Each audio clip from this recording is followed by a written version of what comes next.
Sometimes you're just watching too much television. Welcome back, guys, to Fog Entertainment. We are here with Season 4, Episode 7 of The Sopranos. This one is called Watching Too Much Television. And this came out on the 27th of October 2002. I was not long 2 years old when this episode was floating about. But anyway, let's dive straight into this episode. What do you hear? What do you say? Paulie Walnuts is out of jail. He spent the first half of this season in jail and he's out. Is it the greatest return of all time? I mean, probably not. I mean, to be honest, he's out and that's it. You don't even feel like much. I mean, he's got a wee party from they put his song on. You've got Brian, Camerata, that guy, coming out and saying, he just out of college, and then Tony's like, and then kind of just takes him to one side, which I thought was funny. Then Paulie starts crying about the money he's received and lack of, and his mother, and Tony already, Paulie's been out, all of 3 seconds, and he's already annoying Tony up to, no level, man. It's kind of funny.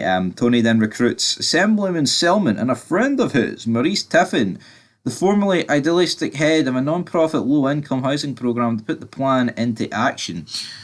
I mean, they've also got Dr. Ira Fried here, so essentially what this is, right, we're going to buy some really shitty, derelict, poor neighbourhood property, and then afterwards we're going to make a lot of money, damn it. We're going to steal a lot of copper at these houses, all that good stuff, man. It's an absolute disaster, to be perfectly honest. And Selman as a character, I actually don't mind the guy. You can see him in, Maurice, so they don't like doing this, but they've kind of been just brought in under Tony's watch just to do it.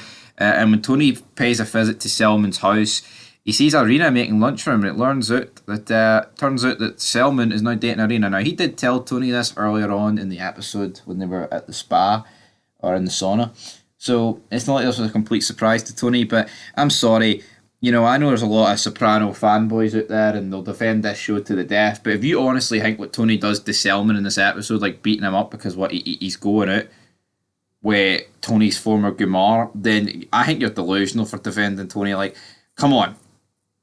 Tony cheats on his wife, right, with so many women, and here he is, right, he split up with Irina, a few years ago now. This relationship's been dead and buried for a few years.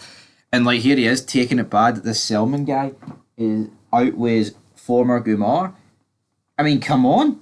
Talk about petty, but then, Tony, he kind of is the king of petty, so you can't exactly spin it much more other ways than that. Meanwhile, Adriana's being pressed with the FBI. Oh, what's she going to do?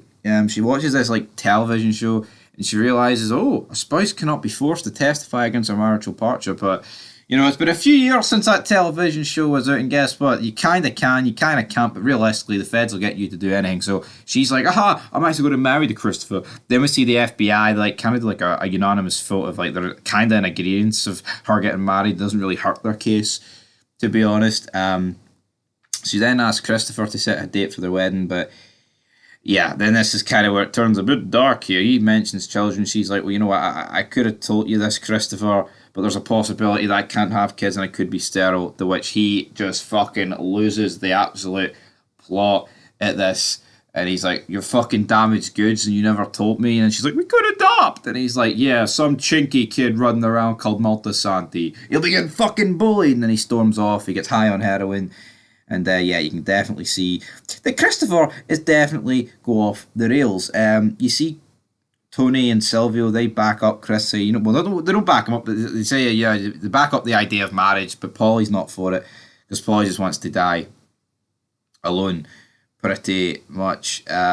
Tony then says to him that modern medicine could probably solve the infertility, and Silvio then jokingly says, you could become like Junior, or worse, Paulie, by being single. Christopher then returns, he's like, we'll get married. He's like, but that still hurt me, you not telling me this. But it looks like they're going to go to Vegas, but they're not going to go to Vegas. That was just Christopher and Adriana's plan. Looks like Carmela's organising this other thing. And it's like, how many days and weeks and months actually happened in this episode?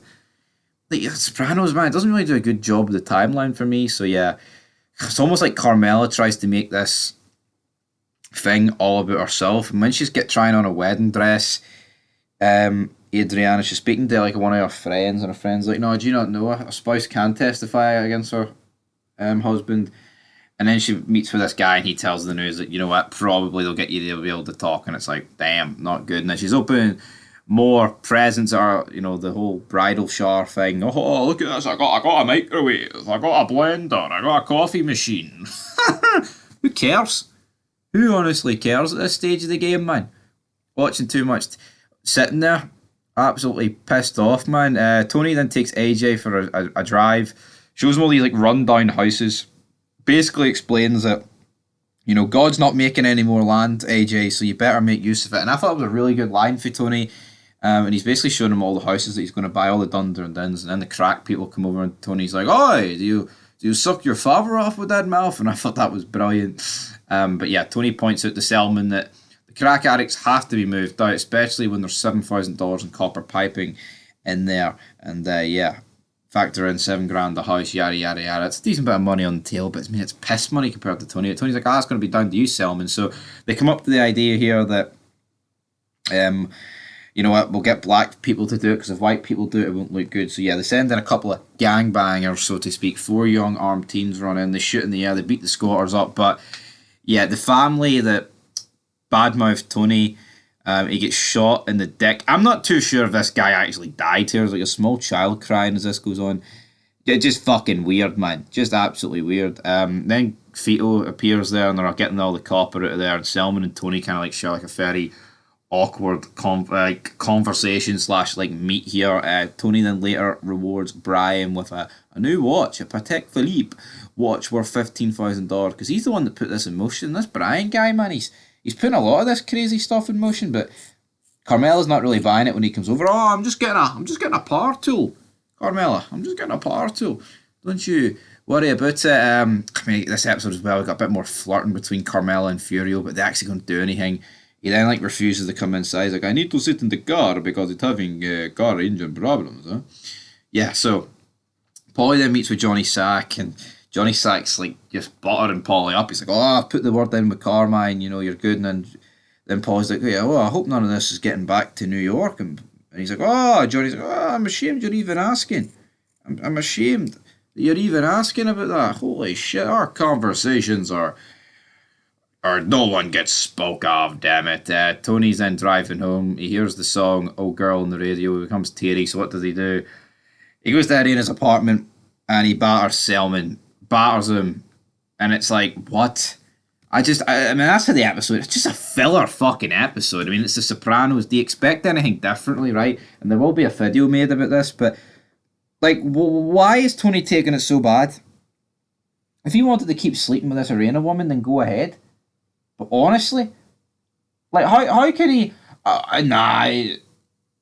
as bad as Carmela is, right, for, not wanting to, being hypocritical and, happily to accept the money, even though she always has to go about what Tony does, it's like, Tony, he's talking, I have her tested for AIDS every day. It's like, what, you're openly admitting to sleeping with all these women to your wife, and, this crazy talk, man, and then this, it's like...